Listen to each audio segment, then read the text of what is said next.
இயேசு கிறிஸ்துவின் நாமத்தினாலே இந்த மதிய வேளையிலே உங்களை அன்போடு விட வாழ்த்துகிறேன்.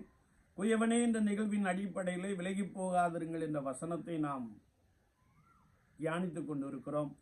இன்றைக்கும் 1 நாளாகமத்தின் புஸ்தகம் 16ஆம் அதிகாரம் 34ஆம் வசனத்தை நாம் வாசிக்கின்ற போது, கர்த்தரை துதியுங்கள், அவர் நல்லவர், அவர் கிருபை என்றும் உள்ளது என்ற ஒரு வசனத்தை நாம் வாசிக்க முடியும்.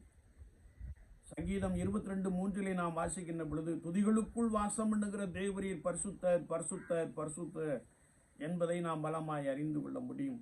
அது மாத்திரமல்ல, அநேகருடைய ஸ்தோத்திரங்களினாலே கிருபை பெருகிக் கொண்டே இருக்கும் என்று சொல்லி நாம் கர்த்தருடைய புஸ்தகத்திலே தேடி வாசிக்க முடியும்.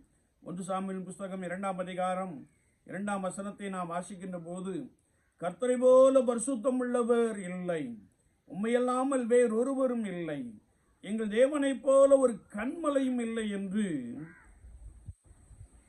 சங்கீதக்காரன் அறிக்கையிடுகிற ஒரு வார்த்தையை நாம் தெளிவாய் அறிந்து கொள்ள முடியும். விசுவாச வாழ்க்கையிலே நாம் அனுதினமும் கர்த்தரை துதிக்கின்ற பொழுது, கர்த்தரை ஸ்தோத்திரிக்கின்ற பொழுது, ஆண்டவருடைய பிரசன்னம் நமக்குள்ளே இறங்கி கொண்டிருக்கிறது என்பதை நீங்கள் மறந்து போக வேண்டாம்.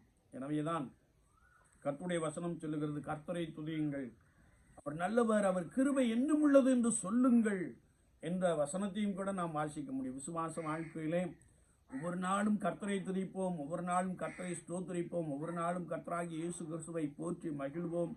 அவர் கிருபை நமக்குள்ளே அளவில்லாமல் பெருகிக் கொண்டே இருக்கும். கர்த்தர் இந்த கிருபையினாலே நம்மை நன்றாய் நடத்த போதுமானவராக இருக்கிறார். ஆண்டவர் தாமே உங்களை பலப்படுத்தும்படியாய் இந்த கர்த்தருடைய கிருபையை விட்டு விலகாமல் துதி பலிகளோடு கூட, ஸ்தோத்திர பலிகளோடு கூட அவருக்கு முன்பதாக காத்திருங்கள். அவர் உங்களை தம்முடைய வல்லமையினாலே பலமாய் ஆட்கொண்டு வழிநடத்தி ஆசீர்வதிப்பாராக. ஆமீன், ஆமீன்.